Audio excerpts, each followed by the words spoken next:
За та бүхэндээ TPMS буюу Tire Pressure Monitoring System дууны хий мэдрэгчийн системийн талаар заавар бичлэг хүргэж байна. За тэгэхээр тухайн систем маань дууны хийг мэдэрнэ, давхар температурыг мэдрээ авчиж байгаа.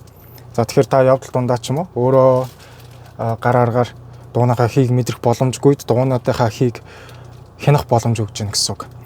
За тэгэхээр та тухайн системийг хянах дэлгэцнээс удирдах боломжтой. Хянах дэлгэцнийхээ давхаргоо руу орохдоо октавчин дээр удаан дараад за тэгээд одоо энэ доор нь цэнхэр гэрэл асчиж байна.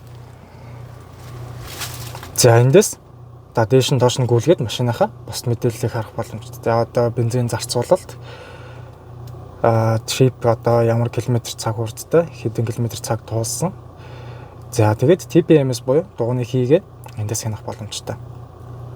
За тэгэхээр дууны хий маань үйлдвэрээс ихэнх машинууд стандартын хувьд нь 2.5 баартай байдаг. За тэгэхээр одоо ойролцоогоор бүх дуу маань 2.2 орчим баартай харагдаж байна. Дуунуудын маань хий температурууд 20-21 Цельсийн хэмтэй байж байна.